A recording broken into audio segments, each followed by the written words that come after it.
Hello everyone, कैसे हैं आप सभी। मैं पूजा स्वागत करती हूँ आप सभी का आपके अपने चैनल द लर्निंग मंत्र में। सो गाइस, आज से हम स्टार्ट करने वाले हैं Bihar SCERT class 4th EPS। इससे पहले हमने क्लास 5th कंप्लीट कर ली थी और क्लास 4th के बाद हम 3rd भी कंप्लीट करेंगे। लेकिन मैं एक बात कहना चाहूँगी, अगर आपने NCERT नहीं पढ़ी है तो प्लीज़ NCERT ज़रूर कंप्लीट कर लें एक बार। मैंने क्लास 1st to 5th तक NCERT द लर्निंग मंत्र पे कंप्लीट करा दिया। आप ज़रूर एक बार विजिट करें, क्योंकि मोस्टली जो कंटेंट है SCERT बिहार SCERT में वो NCERT से ही लिया गया है, NCERT का ही है। सो आप उसे ज़रूर पढ़ लेना, बिल्कुल भी स्किप नहीं करना, आपके एग्ज़ाम के लिए बहुत बहुत ज़्यादा यूज़फुल है। चलिए स्टार्ट करते हैं। स्टार्ट करने से पहले अगर आप इस चैनल पे नए हैं तो प्लीज़ इस चैनल को सब्सक्राइब करना।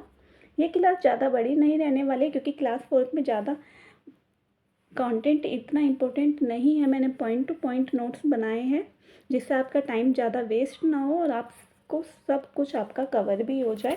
थर्ड भी मुझे लगता है क्लास 3rd है, वो भी उसमें भी ज़्यादा मैटर नहीं है, मैंने रीड आउट कर लिया है।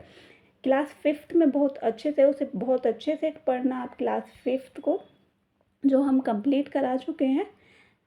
और आप NCERT भी ज़रूर देख लेना। NCERT क्लास 5th तक मोस्ट इम्पोर्टेंट। ओके, चलिए स्टार्ट करते हैं।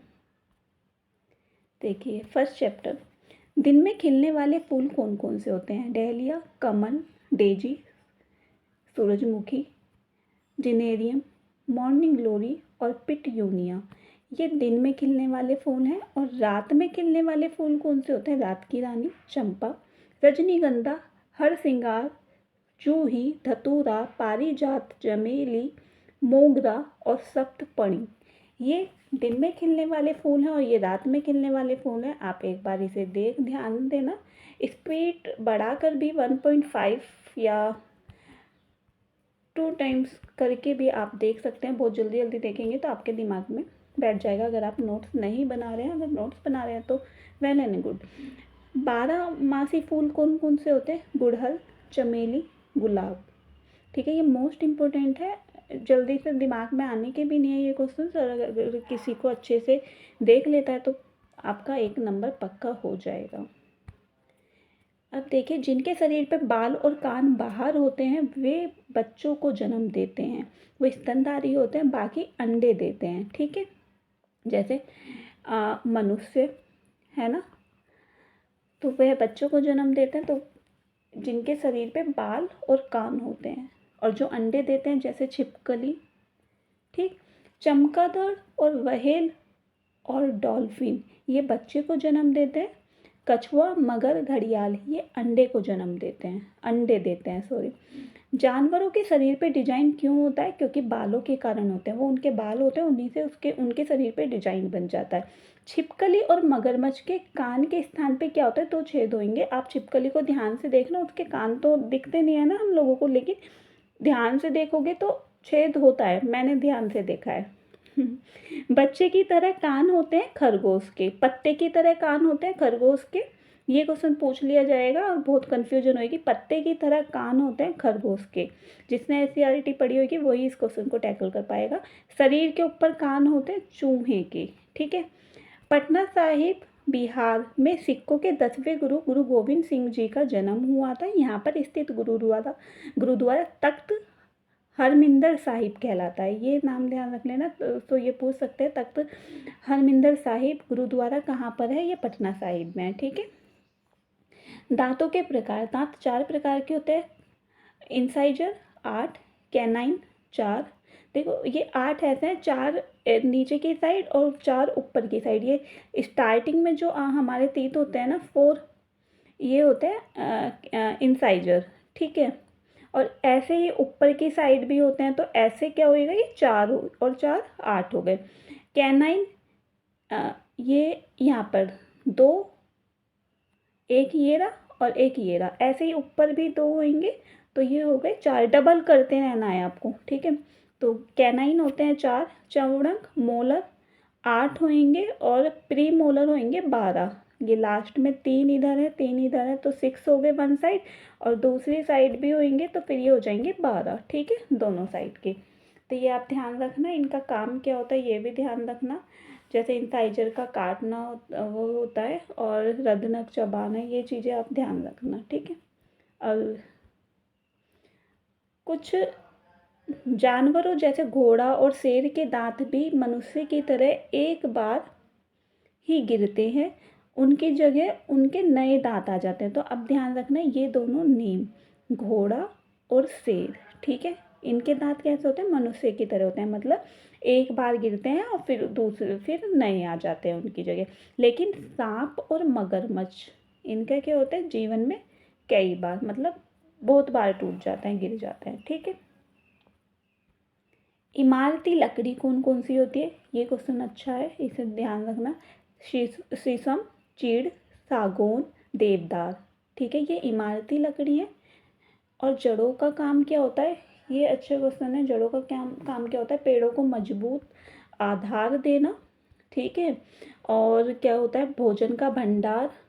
और जड़ें क्या करती हैं, मिनरल्स, खनिज और पानी का क्या करते हैं, अवशोषण करती हैं, है ना, मिट्टी में से लेकर। तो जड़ों के ये काम होते हैं, ये आप ध्यान रख लेना, और तो सभी को मालूम होंगे। उत्तर भारत में मकर संक्रांति बोलते हैं, मकर संक्रांति को। तमिलनाडु में क्या बोलते हैं, पोंगल बोलते हैं। तमिलनाडु का आपको बहुत अच्छे से ध्यान रखना है, क्योंकि ये क्वेश्चन बहुत बार रिपीट होता है। गुजरात में बोलते हैं उत्तरायण, ठीक। तो आप इसका ध्यान रखना तमिलनाडु का। देखिए ये दांत, ये इसका मैंने डायग्राम भी ले लिया। ये हो गया कैनाइन, इंसाइजर हो गए स्टार्टिंग के 4, देन रदनक 2, फिर आपके हो गए अग्र चौड़क, ये हो गए 4, और आपके हो गए चौड़क, ये हो गए 6। अब आप इन्हें डबल कर दो तो ये आपके टोटल आ जाएंगे, राइट, 12, 8, 4, 8, ठीक। आप इसे शॉर्ट फॉर्म में भी, अगर कंफ्यूजन है तो आप ऐसे भी कर सकते हैं, इसे याद ICMP, ओके। तो इंग्लिश वाले वर्ड से अच्छे से याद हो जाएगा आपको, इंसाइजर, कैनाइन, मोलर, प्रीमोलर, ठीक। तो ICMP से भी आप ध्यान रख सकते हैं। चलिए आगे चलते हैं। छठ पर्व, ये बिहार में मनाया जाता है। इसमें ये पूछ लिया जाता है किस देवता की पूजा होती है, तो सूर्य देवता की पूजा की जाती है। कार्तिक मास को मनाया जाता है, सूर्य देवता की पूजा की जाती है, ये इंपॉर्टेंट है। मैं जहाँ स्टार लगा रही हूँ उसे बिल्कुल भी नहीं भूलना। देखिए दर्जन चिड़िया, अब ये जो सारा मैटर है ना, ये NCERT का ही है, NCERT से रिपीट हो रहा है ये। तो आप NCERT बिल्कुल अच्छे से पढ़ लेना, ठीक। दर्जन चिड़िया, इनकी चोंच कैसी होती है, नुकीली होती है, और ये पत्ते को सिलकर उसके अंदर घोंसला बनाती हैं। कौवा क्या करते हैं, पेड़ की सबसे ऊंची डाल पर, ये पूछ लिया जाता है, सबसे ऊंची डाल पे घोंसला बनाता है। कटीला और कठोर घोंसला होता है, क्योंकि इनके घोंसले में क्या होता है, तार वगैरह होते हैं, ठीक। कोयल और उल्लू दूसरे के घोंसले में अंडे देते हैं। शक्कर खोरा लटकता हुआ घोंसला बनाते हैं, ये क्वेश्चन भी CTET में बहुत बार पूछा गया है, तो आप इसे भी ध्यान रखना। फसल बोने का क्रम, ये एक नए अच्छा क्वेश्चन है, आप ध्यान रखना। सबसे पहले क्या होता है, जुताई होती है, फिर बुआई होती है, निराई होएगी, फिर गुड़ाई होएगी, और समय समय पर पानी होना चाहिए फसल में, ये ध्यान रख लेना, ठीक है। और एक अच्छा क्वेश्चन यहाँ पे ये है, धान, प्याज, मिर्च बोने से पहले उसका क्या बिचड़ा तैयार किया जाता है, ठीक है। बिचड़ा क्या होता है, तैयार बिचड़े को उखाड़ के, मुझे लगता है बिचड़ा बाउंड्रीज होती है, ठीक। बिचड़ा तैयार किया जाता है, और तैयार बिचड़े को उखाड़ के फिर खेत में बराबर दूरी पर रोपते हैं, जबकि गेहूँ, मक्का, सरसों आदि के बीज सीधा खेत में लगा देते हैं। तो आप ध्यान रखना, धान, प्याज और मिर्च, ये 3 फसल हैं ऐसी जिनका बिचड़ा तैयार किया जाता है। और हमने लास्ट क्लास में, क्लास 5th में, हमें पता है, बताया था कि धान कौन सी फसल होती है, खरीफ, रबी या जायद। जिसे मालूम है वो कमेंट बॉक्स में कमेंट कर देना, ठीक है। सो धान, धान, प्याज और मिर्च। बोने से पहले उसका क्या किया जाता है? बिचड़ा तैयार किया जाता है। इन 3 फसलों का इनके नाम बहुत अच्छे से ध्यान में रख लेना, धान, प्याज, मिर्च। और बाकी ये जो फसल है गेहूँ, मक्का, सरसों, इनको सीधा बो दिया जाता है। ठीक। मधुमक्खी से शहद और मोम प्राप्त होता है छत्ते में। अब छत्ते में इसे और ज़्यादा डिटेल में दिया हुआ है एनसीईआरटी में, लेकिन एससीईआरटी में इतना ही था।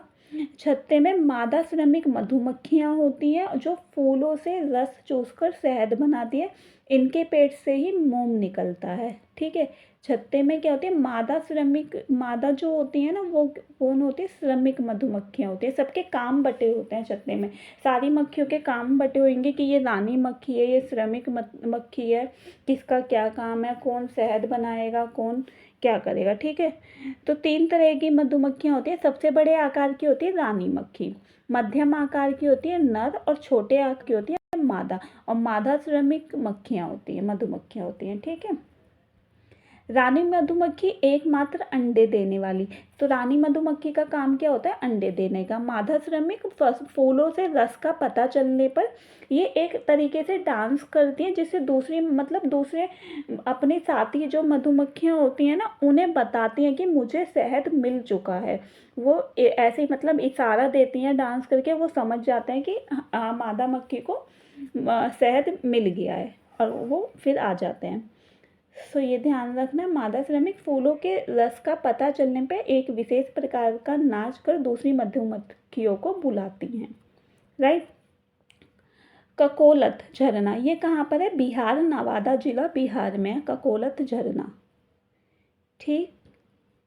मैंने पॉइंट टू पॉइंट नोट करे हैं, जिससे आपको इजीली सारा कुछ आपका बहुत कम टाइम में कवर हो जाए, क्योंकि आपके पास ज़्यादा टाइम नहीं है। अगस्त में ही आपका एग्ज़ाम है, तो बहुत ज़्यादा टाइम आपके पास नहीं है वेस्ट करने के लिए। मैंने बहुत अच्छे से बुक रीड करी है और हर एक पॉइंट इम्पोर्टेंट यहाँ पे नोट कर दिया है। ठीक। सो आप इसे मल्टीपल टाइम रीड करना, जिससे क्या हो, आपको ये एक भी पॉइंट आपका छूटे ना। छोड़ने की कोई गुंजाइश मत छोड़ना, कोई भी आपकी इम्पोर्टेंट पॉइंट स्किप हो, क्योंकि कुछ भी एग्जाम में आ सकता है, कंपटीशन भी हाई होने वाला है। ठीक है। राजगीर, गर्म जल के छोटे छोटे झरने होते हैं, कुंड होते हैं, और ब्रह्म कुंड होता है राजगीर। ठीक है। ये बिहार का डिस्ट्रिक्ट है। गर्म जल के छोटे छोटे झरने होंगे, वहाँ पे कुंड होगा, ब्रह्म कुंड होगा। राजगीर इसलिए फेमस है। कन्याकुमारी तमिलनाडु में या हिंद महासागर के तट पर है। दक्षिण भारत में कन्याकुमारी पड़ता है ना, तमिलनाडु में। तो ये कहाँ पर है? हिंद महासागर के तट पर है। पटसन से तैयार क्या होता है? थैला, बोरा, चटाई, रस्सी। ठीक है। इग्लू बर्फ़ से बना घर होता है, और इसका आकार बहुत ज़्यादा इम्पोर्टेंट है। इसका आकार पूछ लिया जाता है, गुंबद आकार का होता है इग्लू। ठीक है। जहाँ मैं स्टार लगाती हूँ उसे बिल्कुल भी दिमाग से नहीं निकालना। धान खेती क्रम क्या होता है? बिचड़ा तैयार करना। इसमें देखिए बाकी सारी चीज़ रिपीट ही हो रही है। स्टार्टिंग में यही रखना कि स्टार्टिंग में सीधा नहीं बोते हैं, इसे बिचड़ा तैयार किया जाता है इसका। सो आपको ये पता होना चाहिए कि किस फसल में पहले बिचड़ा तैयार किया जाएगा और किस किस फसल को सीधा बो दिया जाएगा। ठीक। हावड़ा ब्रिज कहाँ पर है? ये कोलकाता में है। पटना में महात्मा गांधी सेतु पुल है गंगा नदी पर। ठीक। राजगीर में रज्जू मार्ग है, ट्रॉली से इसका आने जाने का है। ठीक है। रांची झारखंड, ये लिखा है रांची। ठीक है। रांची झारखंड में क्या है? काके का पागल खाना है, नेतर हॉट है, जोन्हा जल प्रपात है। इस जोन्हा जल प्रपात को स्टार लगा लो, ये पूछा जा सकता है। ये कहाँ पे? रांची झारखंड में, जोन्हा जल प्रपात। अब देखिए इसमें आपको मैंने पूरी इमेज ले ली है बुक की, लेकिन इसमें इसे ध्यान से पढ़ना। इतना बात करीब 3 साल पुरानी है। राजस्थान के खेजड़ली गांव की एक लड़की थी, अमृता बिश्नोई। उसके गांव में खेजड़ी के बहुत सारे पेड़ थे, जिसकी छाया से मैं अमृता अपने साथियों के साथ खेलती थी। ठीक। और खेजड़ी की फलियों की सब्जी बनती थी, और उसकी छाल से दवा बनती थी। अभी यूज़ बता दिया कि ये पेड़ कितना यूज़फुल था। एक तो इसे पानी की बहुत कम ज़रूरत पड़ती थी। ठीक है। पानी की कम ज़रूरत पड़ती थी और इतना ऊंचाई पे होता था तो इससे छाया भी मिलती थी, घना होता था तो इससे क्या होती थी, इसकी छाया से में बच्चे खेल लेते थे, है ना। फलियों से क्या मिलती थी, सब्जी, और छाल से इसकी दवाई मिलती थी। मतलब कुछ भी पार्ट इस पेड़ का वेस्ट नहीं था, बहुत ज़्यादा यूज़फुल था ये, ठीक है। तो ये पेड़ का नाम देकर ही पूछ लिया जाता है कि ये कहाँ पर है। और अमृता की कहानी हम सब ने एनसीईआरटी में भी बहुत बार पढ़ी है। आप इसे एक बार रीड आउट कर लेना पूरे को, ठीक। अब देखिए, एक ये है ऑस्ट्रेलिया में राजस्थान ओक, ये पूछ लिया जाता है राजस्थान ओक कहाँ मिलता है। तो ये ऑस्ट्रेलिया में नामक एक पेड़ पाया जाता है। इस पेड़ की ऊंचाई आपके कमरे की दीवार के लगभग होती है और पत्तियां भी बहुत ही कम। सब पत्तियां कम होती हैं ये ध्यान रखना, और ऊंचाई ज़्यादा होती है, ठीक है। ये पेड़ ऊपर जितना दिखाई देता है उससे 30 गुना नीचे जड़ें ज़मीन में, इसकी जड़ें मतलब गहराई में होती है। जितना ये ऊपर होता है उतना ही ये नीचे होगा ज़मीन के, ठीक। मतलब गहरा भी ज़्यादा है। इसकी जड़ें तब तक पानी नहीं पहुँच इसकी जड़ें जब तक पानी तक नहीं पहुँचती है तब तक बढ़ती रहती है। पानी जड़ें से होकर तने में जमा होता है और कभी भी इस इलाके में पानी नहीं होता तो इसके तने के अंदर पाइप डाल के पानी निकाल लेते हैं, ठीक। तो राजस्थान ओक है, तो इसमें इम्पोर्टेंट चीज़ क्या है, एक तो ये जितना ज़मीन के ऊपर है उतना ही ज़मीन के नीचे, इसकी जड़ें उतनी बढ़ेंगी, इतनी गहराई तक जाएंगी जब तक इन्हें पानी नहीं मिल जाता। जैसे ही इन्हें पानी मिल जाएगा तो ये पानी सोखेंगी और इनके तनों में पानी भर जाएगा, ठीक। यहाँ पे पानी भर जाएगा। जब इस इलाके में पानी की कमी होएगी तो यहाँ के लोग इसी पेड़ के तने से पानी ले लेंगे, ठीक है। पत्तियाँ बहुत कम होती हैं। ये आपसे 4 ऑप्शंस दे के पूछ ले, ओड 1 या इवन 1 पूछ सकते हैं। तो अगर आपको से ओड 1 पूछ लिया तो आपको मालूम इस पेड़ के बारे में सारी डिटेल होनी चाहिए। अगर ये बोल दिया कि इस पे पत्तियाँ घनी होती हैं और बाकी सारी चीज़ सही बता दी और ये बोल दिया कि पत्तियाँ घनी होती हैं, ज़्यादा होती हैं, तो आपने अगर इतनी डीपली पढ़ा होगा तो आप इसे जब भी टैकल कर सकते हो। तो पत्तियाँ कम होती हैं, सबको ये तो अच्छे से मालूम होगा कि इसकी जड़ें गहराई में होती है और इसके तने में पानी होता है, ठीक है। राजस्थान ओक कहाँ पाया जाता है, ऑस्ट्रेलिया में पाया जाता है, ठीक है। अशोक चक्र भारत का राष्ट्रीय चिन्ह है ये, ठीक है। सारनाथ में राजा अशोक द्वारा बनवाए गए स्तंभ से लिया गया है। एक सेकंड। भारत का राष्ट्रीय चिन्ह है, सारनाथ में राजा अशोक द्वारा बनवाए गए स्तंभ से लिया गया है। इस पे 4 शेर हैं, ठीक है, और सत्यमेव जयते लिखा हुआ है। इसका मतलब है सत्य की हमेशा विजय, राइट।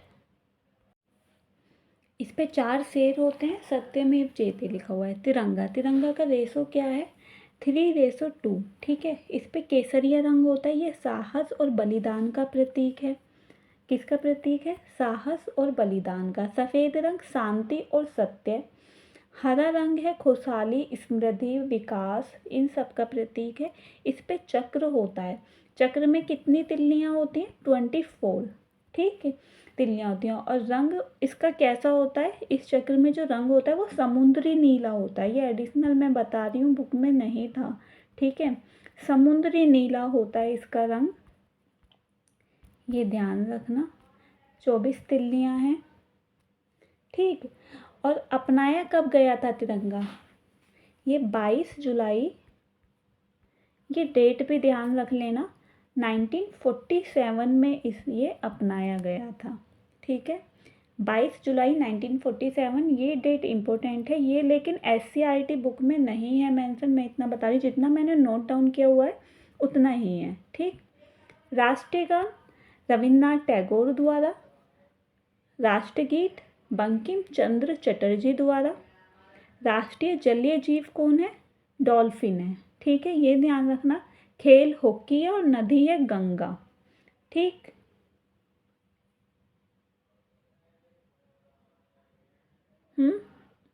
देखिए गया, गया क्या है, बिहार में है, विष्णु पद मंदिर है। ये स्मारक बताए गए हैं थोड़े से, तो ये मोस्ट इम्पोर्टेंट है, इन्हें अच्छे से आप देखना, गया बिहार में विष्णुपद मंदिर है, मंगला गौरी मंदिर है, ठीक है।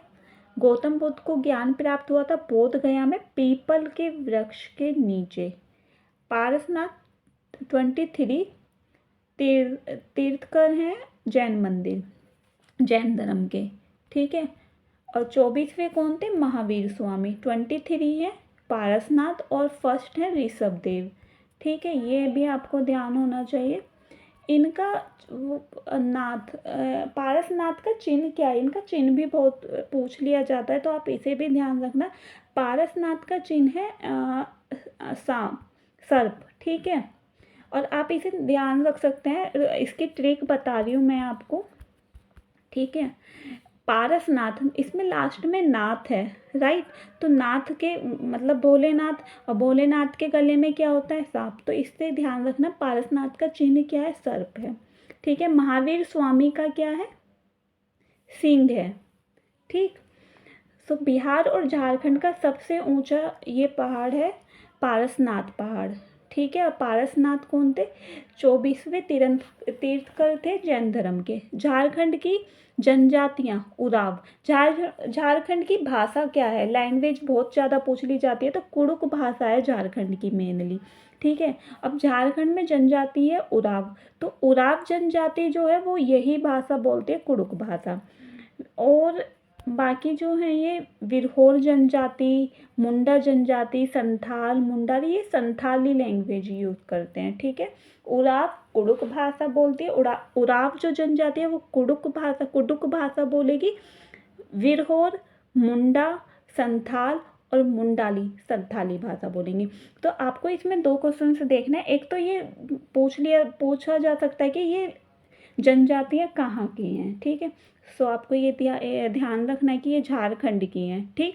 और फिर अगर थोड़ा डिफ़िकल्ट पेपर बनता है तो ये भी पूछ सकते हैं कि उराव जनजाति कौन सी लैंग्वेज बोल सकती है? संथाल, गारो, खासी, मतलब गारो खासी तो जनजाति है, कुड़ुक भाषा, ये संथाली भाषा, ये कोई भी और भी लैंग्वेज ऐड कर सकते हैं, ठीक है। गारो खासी मेघालय में है, ठीक है। और अन्य है यहाँ पे सादरी, नागपुरी, खोरटा, ठीक है। बिहार में मगही भाषा बोली जाती है पटना, गया, नालंदा में, ठीक। वजीका वैशाली और मुजफ्फरपुर में, मैथिली दरभंगा, मधुबनी में, अंगिका भागलपुर और मुंगेर में, ठीक। तो ये आपकी आज क्लास 4th EVS कंप्लीट हो जाती है। अगर आपको ये क्लास अच्छी लगी हो तो प्लीज़ इस चैनल को सब्सक्राइब करना। और मैं इसके बाद 3rd क्लास भी आपकी कंप्लीट करा दूँगी। मैंने क्लास 5th से इसलिए स्टार्ट किया था क्योंकि क्लास 5th ज़्यादा इम्पोर्टेंट है कंपैरिजन 3rd एंड 4th।